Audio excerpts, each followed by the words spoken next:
সরকারি দপ্তরের মিটার থেকে বিদ্যুৎ চুরি করে কৃষি জমিতে সেচের জলের ব্যবস্থা করার অভিযোগ উঠল তৃণমূলের প্রাক্তন প্রধান তথা বর্তমান তৃণমূল নেতার বিরুদ্ধে। ঘটনায় পড়ে গিয়েছে শোরগোল। ইতিমধ্যেই গ্রাম পঞ্চায়েতের প্রধানের কাছে লিখিত অভিযোগ করলেন গ্রাম পঞ্চায়েতের বিজেপির এক পঞ্চায়েত সদস্য। ঘটনা পশ্চিম মেদিনীপুর জেলার ঘাটাল ব্লকের মনোহরপুর 2 নম্বর গ্রাম পঞ্চায়েতের গোপমহল এলাকার। অভিযোগ, এই গ্রাম পঞ্চায়েতের প্রাক্তন প্রধান বর্তমান তৃণমূল নেতা জয়দেব দলুই গ্রাম পঞ্চায়েতের বর্জ্য পদার্থ নিষ্কাশন দপ্তরের অফিসের মিটার থেকে বিদ্যুৎ চুরি করে পাম্প চালিয়ে মাঝে মধ্যেই এলাকার কৃষকদের জমিতে জল দিচ্ছেন। রাতের অন্ধকারে পাম্প চালিয়ে জল দেওয়ার সময় তাকে হাতে নাতে ধরে ফেলেন ওই গ্রাম পঞ্চায়েতেরই বিজেপির এক পঞ্চায়েত সদস্য পিন্টু দলুই। পুরো বিষয়টি তিনি তার মোবাইলে ভিডিও রেকর্ডিং করেন এবং সেই ভিডিও সহ লিখিত অভিযোগ জানিয়েছেন গ্রাম পঞ্চায়েতের প্রধানকে। এই বিষয়টা দেখলাম বলতে, গতকাল একটা ঘটনা ঘটেছিল। সজলধারার পাইপ থেকে জল দেবে বলে ঠিকঠাক করছিল চাষের জন্য। তো এই এক্স প্রধান এরকমভাবেই জল দেয়, আমি এর আগেও শুনেছি। আজকে কি হঠাৎ মন গেল আমি একবার দেখি এদিকটা ঘুরে আসি বলে ঘুরে আসতে গিয়ে দেখি একটা মোটর চলছে এবং সেই মোটরের তার মানে কারেন্টের তারটা SWM প্রজেক্ট থেকে ডাইরেক্ট সংযোগ হয়ে আছে। এটাই আজকে দেখলাম, দেখে অবাক হয়ে গেলাম। আমি যথারীতি এনকোয়ারি করার চেষ্টা করলাম, আশিসদাকেও ফোন করলাম, সবাই বললো কি আমরা কিছুই জানি না। আর কি হচ্ছে না হচ্ছে, কাঠি দুজনের কাছে আছে, যে টোটো চালায়, দুজন নেই তিনজন, যে টোটো চালায় তার কাছে রয়েছে, আর একটা হচ্ছে আশিসের কাছে রয়েছে, আরেকটা জগন্নাথ চক্রবর্তীর কাছে রয়েছে। ওরা কেউ দেয়নি। এবার তাহলে জগন্নাথ চক্রবর্তী যদি দিয়ে থাকে, কার সঙ্গে আলোচনা করে দিল, কেন দিল, বোর্ড জানতে পারলাম না, আমি অ্যাজ এ বিরোধী মেম্বার হিসেবে আমিও কিছু জানতে পারলাম না, কি করে সে দিতে পারে এরকম। আপনারা প্রধানের সঙ্গে কন্ট্যাক্ট করেছিলেন? হ্যাঁ, প্রধানের সঙ্গে কন্ট্যাক্ট করেছি, তিনি এই বিষয়টা কিছুই জানেন না বলছে।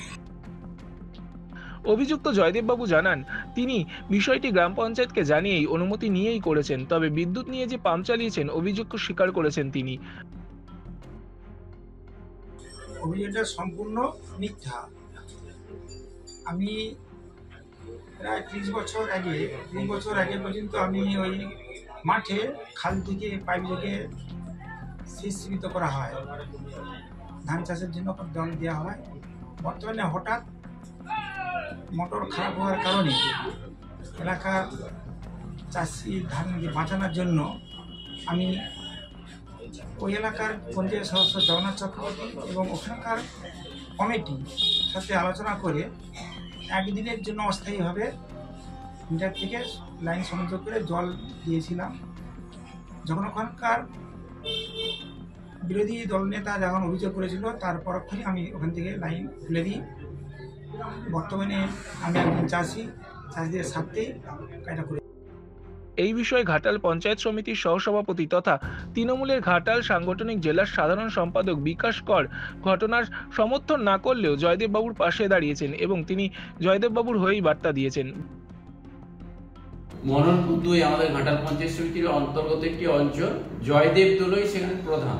আমার কাছে রিপোর্টটা পৌঁছেছে যে ওখানে নাকি SWM প্রজেক্ট সেখান থেকে ইলেকট্রিক নিয়ে চাষি ভাইদেরকে জল দিয়েছেন রাতের অন্ধকারে।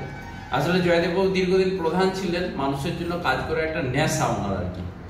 দলেও বিভিন্ন বিষয় আমার কানে এসেছে। 3 টাইমস তিনি প্রধান ছিলেন, প্রধান থাকার কারণে তার যে কাজ করার নেশা তার থেকে এটা করেছেন। এটাকে চুরি বলা যায় না, চুরি অন্য ভাবে হয়, অন্য জন চুরি করে, এটা চৌর্য প্রবৃত্তি থাকে। এর মধ্যে কিন্তু ইন্টেনশনটা ভালো, কৃষিজীবী মানুষের স্বার্থে থাকার জন্য জয়দেববাবু এটা করেছেন। প্রধান ম্যাডামও তার বিবৃতি দিয়েছেন। অবশ্যই প্রধানকে জানিয়ে তিনি এটা করতে পারতেন। উপপ্রধান নজরুল ইসলাম সাহেব ওখানে আছেন। তো আমি জয়দেববাবুকে বলবো যে নিশ্চিতভাবে মানুষের পাশে আরো বেশি করে থাকতে হবে। তো সবসময় পঞ্চায়েতের যা নিয়ম বা আমাদের মুখ্যমন্ত্রী মমতা বন্দ্যোপাধ্যায় যেভাবে সরকার পরিচালিত করছেন, সমস্ত নিয়মকানুন মেনেই সে কাজ করতে হবে। নিয়মের বাইরে গিয়ে আমরা কোনো কিছুই কাজ করতে পারি না। পাল্টা তৃণমূলকে খোঁচা দিয়ে বার্তা দিয়েছেন ঘাটালের বিজেপি বিধায়ক শীতল কপাট। দেখুন, 12 নম্বর অঞ্চলের প্রধান মনোহরপুর 2 তিনি স্বীকার করেছেন যে ওই অঞ্চলের এক্স প্রধান জয়দেব দলুই ইলেকট্রিক চুরি করেছে। আবার অপরদিকে তৃণমূলের নেতা পঞ্চায়েত সমিতির সহসভাপতি বিকাশবাবু বলেন যে জনগণের স্বার্থে তিনি চুরি করেছেন। এক কথায় বলা যায়, এই চোরেদের দালাল, এই চোরকে চুরি করার জন্য সাপোর্ট করছেন এই বিকাশবাবুর মতো তৃণমূলের নেতারা। কারণ এই তৃণমূল দলটাই হচ্ছে পুরো ঘোটালা।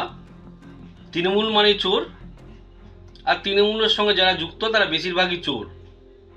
তো চোরেদের আইনি ব্যবস্থা নেওয়া উচিত। তো সেই জন্য বিকাশবাবুকে বলবো যে যদি আপনার দম থাকে এই জয়দেব বাবুর উপর আইনি ব্যবস্থা নিন, নাহলে বুঝবো আপনি চোরেদের হয়ে দালালি করছেন, আর দালালি করার জন্যই এই জায়গায় বসে রয়েছেন। ঘাটাল থেকে নিজস্ব প্রতিনিধি রিপোর্ট এএনএম নিউজ। আরও খবরের আপডেট পেতে সাবস্ক্রাইব করুন আমাদের ইউটিউব চ্যানেলটি আর বেল আইকনে ক্লিক করুন নোটিফিকেশনস পেতে।